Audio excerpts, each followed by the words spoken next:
Hi friends, ഞാനിപ്പോൾ ഉള്ളത് എറണാകുളം ജില്ലയിൽ കോതമംഗലം പേങ്ങോട് എന്ന് പറഞ്ഞ സ്ഥലത്താണ്. ഇവിടെ വന്ന് ഫാസിലിനെ കാണാനാണ്. ഫാസിലിനെ പറ്റിയ നല്ലൊരു വധുവിനെ നമുക്ക് കണ്ടെത്തണം. ഫാസിലിന് ഒരു സ്ഥിരമായിട്ടൊരു ഗുളിക കുടിക്കുന്നുണ്ട്. ചെറിയൊരു ബുദ്ധിപരമായൊരു വിഷയമാണ്. ഇത് പേടിച്ച് പോയതാണ്, ഒരു വീഴ്ച വീണങ്ങനെ പേടിച്ച് പോയതാണെന്ന് ഇവർ പറഞ്ഞത്. അപ്പോൾ ഡിഗ്രി ഫസ്റ്റ് ഇയറൊക്കെ പോയിനു. അതിന് ശേഷമാണ് അങ്ങനെ ഒരു പിന്നെ ബുദ്ധിമുട്ട് വന്നത്. വലിയ വിഷയങ്ങളായിട്ടൊന്നും ഇല്ലയെന്നാണ് ഇവർ പറഞ്ഞത്. പക്ഷേ സ്ഥിരമായിട്ട് ഗുളിക കുടിക്കണം. അവിടെ ഒരു കച്ചവടമാണ്, ഒരു ഷോപ്പ്. നമുക്ക് പരിചയപ്പെടാം, കാര്യങ്ങളൊക്കെ അവരോട് തന്നെ നേരിട്ട് ചോദിക്കാം. അപ്പോൾ ഇതാണ് കേട്ടോ ഫാസിൽ. എന്തൊക്കെയാണ് വിശേഷം? നല്ല വിശേഷം. കടയിൽ എന്തൊക്കെയാ ഉള്ളത്? കടയിൽ സോപ്പ് പൊടി, പമ്പേഴ്സ് അങ്ങനത്തെ അല്ലേ. കുറച്ചുകൂടി ഐറ്റംസ് എല്ലാം വെക്കണം അല്ലേ. കച്ചവടം ഉണ്ടോ? കച്ചവടം ഉണ്ട്. കുഴപ്പമില്ലല്ലേ. എന്നാൽ നമുക്ക് വീട്ടിലേക്ക് പോയിട്ട് സംസാരിക്കാമല്ലോ. അപ്പോൾ ഇവരുടെ കടയാണ് കേട്ടോ ഇത്. നിങ്ങൾ തന്നെ ബിൽഡിങ്ങാ?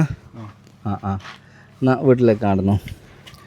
അപ്പോൾ ഇവരുടെ വീടാണ് കേട്ടോ ഈ കാണുന്ന. ഇവരെന്നെ സ്വന്തം കടയുമാണ്. ചെറിയ രീതിയിലുള്ളൊരു കച്ചവടമൊക്കെ ആണ് കേട്ടോ. ഇതാണ് വീട്. ഫാസില് BA ആയിരുന്നു. ഡിഗ്രിക്ക് പോയത് ഏതിനേനു? BA English. 2 വർഷമേ പോയുള്ളൂ? ഒരു കൊല്ലാ പോയതല്ലേ? പിന്നെ നിർത്തിയില്ലേ?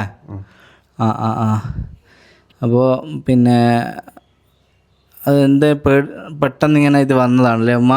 പരീക്ഷ ഇങ്ങനെ പരീക്ഷ എഴുതാൻ സാറ് ക്ലാസ്സിൽ കയറണ്ടെന്ന് പറഞ്ഞു. അങ്ങനെയാണ് ആരംഭം തന്നെ. അപ്പോൾ അവരോട് ചോദിച്ചപ്പോൾ അവിടെ വിഷയമൊന്നുമില്ല. അത് കഴിഞ്ഞാണ് പിന്നെ ഇങ്ങനെ അസുഖമായിട്ട് ഡോക്ടറെ കാണിക്കാൻ കൊണ്ടേ. അപ്പോൾ അവരിങ്ങനെ ചെറിയ മാനസിക വിഷമാണെന്ന് പറഞ്ഞു. പിന്നെ ചികിത്സയൊക്കെ ചെയ്ത് അത് അങ്ങോട്ട് മാറി. ഇപ്പം അങ്ങനെയാണ്. പിന്നെ സ്പീഡപ്പായിട്ടൊരു പണി ചെയ്യില്ല. ചെറിയായിട്ട് ഒരു കടയിലൊന്നും പോയി നിൽക്കാൻ പറ്റില്ല. കടയിൽ സ്പീഡായിട്ട് പണി ചെയ്യില്ല. അതുകൊണ്ടാണ് നിങ്ങൾ തന്നെ ഒരു കട ഇട്ടത് അല്ലേ? സ്ലോ ആണ് ആളല്ലേ? നിങ്ങൾക്ക് ഒരു മോനേ ഉള്ളൂ? ഒരു മോളും ഉണ്ട്.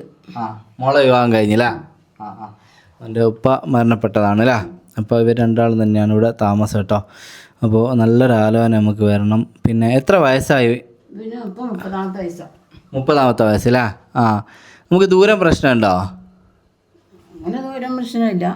ദൂരമൊന്നും നമുക്ക് വിഷയമല്ല. പിന്നെ ചെറിയ ബുദ്ധിമുട്ടുള്ള മക്കളെ സ്വീകരിക്കാൻ തയ്യാറുണ്ടോ? ചെറിയ എന്തെങ്കിലും ബുദ്ധിമുട്ടാലും കുഴപ്പമില്ല. പിന്നെ ഇച്ചിരി ചെറുപ്പം ഇതുണ്ടല്ലോ, അതുകൊണ്ട്. അതെ, ചെറിയ പഠന വൈകല്യം പോലത്തെ ചെറിയ വിഷയങ്ങളൊന്നും കുഴപ്പമില്ലല്ലോ. നമുക്ക് സ്വീകരിക്കാമല്ലോ അല്ലേ? ഉറക്കക്കുറവുണ്ടോ?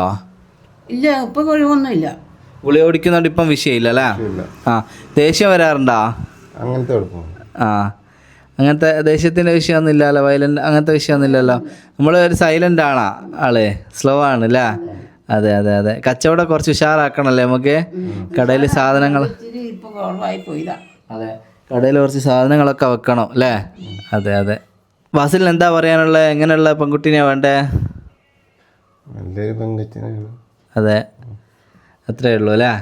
അതെ. നമുക്ക് ഇവിടെ പിന്നെ കോതമംഗലത്ത് ഈ ഏരിയയിലൊക്കെ ഒരുപാട് ആൾക്കാർ നമ്മൾ വീഡിയോ കാണുന്നവരുണ്ട്. തീർച്ചയായിട്ടും നിങ്ങൾ വീഡിയോ മാക്സിമം ഷെയർ ചെയ്യാൻ കേട്ടോ. ജില്ലയൊന്നും ഇവർക്ക് പ്രശ്നമല്ല. ഫാസിലിനെ മനസ്സിലാക്കാൻ പറ്റുന്ന ഒരാളായിരിക്കണം. ഈ വീട് കാര്യമെല്ലാം ഫാസിലിൻ്റെ തന്നെയാണ് അല്ലേ? ഒരു മോനല്ലേ ഉള്ളൂ. പിന്നെ ആ കടമുറിയും അല്ലേ? വേറെ എന്തെങ്കിലും വരുമാന മാർഗം ഉണ്ടോ? 25 സ്ഥലമുണ്ട്. 25 സെൻറ്റ് സ്ഥലം കൊണ്ടാണ് ഇപ്പോൾ ജീവിച്ചു പോണത്. 25 സെൻറ്റ് സ്ഥലം, അതിൽ തെങ്ങും കാര്യങ്ങളൊക്കെ അല്ലേ? അതെ, അങ്ങനെയൊക്കെയാണ് പോലെ വരുമാന മാർഗം കാര്യങ്ങൾ. അപ്പോൾ കടയിലെ കച്ചവടം കുറവ് അതൊന്നും വിഷയമല്ല. നമുക്ക് കഴിഞ്ഞു പോകാനുള്ള കാര്യങ്ങളൊക്കെ അങ്ങനെ നടക്കുന്നുണ്ട്. ഇൻഷാ അല്ലാഹ്. പിന്നെ നല്ലൊരു പെൺകുട്ടി വരട്ടെ. നിങ്ങൾ പറഞ്ഞ പോലെ ചെറിയ ബുദ്ധിമുട്ട് കാര്യമൊന്നും നമുക്ക് വിഷയമല്ല. നമുക്ക് മാക്സിമം ഒരു എത്ര വയസ്സ് വരെ നോക്കാമ്മ? വയസ്സ് ഇവൻ്റെ വയസ്സിൽ കുറവല്ല വേണ്ടുള്ളൂ. അതെ, ഒരു 27 വയസ്സ് വരെയൊക്കെ നമുക്ക് നോക്കാം അല്ലേ? അതെ, 27 വയസ്സ് വരെയൊക്കെ നോക്കാം. എല്ലാം ബാക്കിയൊക്കെ യോജിക്കുകയാണെങ്കിൽ ഒരു വയസ്സ് കൂടിയാലും കുഴപ്പമില്ല. അതെ, എല്ലാം ഓക്കെ ആണെന്നൊരു 31 വയസ്സൊന്നും വിഷയമില്ല അല്ലേ? ഡിവോഴ്സ് ആയത് ഭർത്താവ് മരിച്ച അങ്ങനെ നമ്മൾ സ്വീകരിക്കുമോ? ഡിവോഴ്സ് ആയതോ ഭർത്താവ് മരിച്ചതോ നമ്മൾ സ്വീകരിക്കുമോ? വേറെ ഇതൊന്നും ഇല്ലെങ്കിൽ ബാധ്യത മക്കളില്ലാത്താണെങ്കിൽ കുഴപ്പമില്ല അല്ലേ? മക്കളില്ലാത്ത അങ്ങനെയുള്ള ആലോചനയെ നമ്മൾ സ്വീകരിക്കും കേട്ടോ. അതെ, പെട്ടെന്ന് ഡിവോഴ്സായി പോയാൽ അങ്ങനെയുള്ളവരൊക്കെ ഉണ്ടാകുമല്ലോ. അങ്ങനെയുള്ളത് നമ്മൾ സ്വീകരിക്കും. ഇൻഷാ അല്ലാഹ്. നല്ലൊരു ആലോചന വരട്ടെ. വേറെ ഉമ്മാക്ക് എന്തെങ്കിലും പറയാനുണ്ടോ? എനിക്ക് വേറെ പ്രത്യേകിച്ചൊന്നും പറയാനില്ല. ഫാസിലിന് എന്തെങ്കിലും പറയാനുണ്ടോ? അതെ, നല്ലൊരു ആലോചന എത്രയും പെട്ടെന്ന് വരട്ടെ. നിങ്ങൾ മാക്സിമം വീഡിയോ ഷെയർ ചെയ്യുക. പിന്നെ നല്ലപോലെ അന്വേഷിക്കണം. പല ആൾക്കാരും പല സ്ഥലത്തു നിന്ന് വിളിക്കും, അന്വേഷിച്ച് ചെയ്യണം കേട്ടോ. അപ്പോൾ ഫ്രണ്ട്സ്, ഫാസിലും ഉമ്മയും കാര്യങ്ങളൊക്കെ വ്യക്തമായിട്ട് പറഞ്ഞിട്ടുണ്ട്. അത് മനസ്സിലാക്കിയിട്ട് നല്ലൊരു ആലോചന വരിക. ഫാസിലിന് അങ്ങനെ അന്നേരം ഗുളിക കുടിക്കുന്നുണ്ട് എന്നുള്ളത് ശരിയാണ്. പിന്നെ ചില കാര്യങ്ങളൊക്കെ ഒരു സ്ലോ ആണ്. പിന്നെ അങ്ങനെ വയലൻ്റ് ആവും അങ്ങനത്തെ വിഷയമൊന്നും ഇല്ല. പിന്നെ ഉറക്കക്കുറവ് ചെറിയ രീതിയിൽ ഉണ്ടായിരുന്നു, പക്ഷേ ഇപ്പം ഗുളിക കുടിക്കുന്നതുകൊണ്ട് പ്രശ്നമൊന്നും ഇല്ല എന്നാണ് പറഞ്ഞത്. ബാക്കി കാര്യങ്ങളൊക്കെ നിങ്ങൾ നേരിട്ട് ഇവരെ വിളിച്ച് അന്വേഷിച്ചിട്ട് കല്യാണമായിട്ട് മുമ്പോട്ട് പോകുക. ഇനിയിപ്പോൾ ഒരു ഡോക്ടറുടെ കൗൺസിലിങ്ങോ കാര്യങ്ങളോ അങ്ങനെ എന്തെങ്കിലും ചെയ്യണമെങ്കിൽ അതും ചെയ്യുക. പരിപൂർണ്ണമായിട്ട് മനസ്സിലാക്കിയിട്ട് നിങ്ങൾ മുമ്പോട്ട് വരണം. കല്യാണത്തിന് ശേഷം ഞങ്ങൾ അതറിഞ്ഞില്ല, വീഡിയോയിൽ അത് പറഞ്ഞില്ല എന്നൊന്നും ഒരിക്കലും പറയരുത്. കാരണം നമ്മൾ പരിമിതികളുണ്ട്. ബാക്കി നിങ്ങൾ തന്നെയാണ് അന്വേഷിച്ച് ചെയ്യേണ്ടത് കേട്ടോ. അപ്പോൾ നല്ലൊരു ആലോചന വരട്ടെ.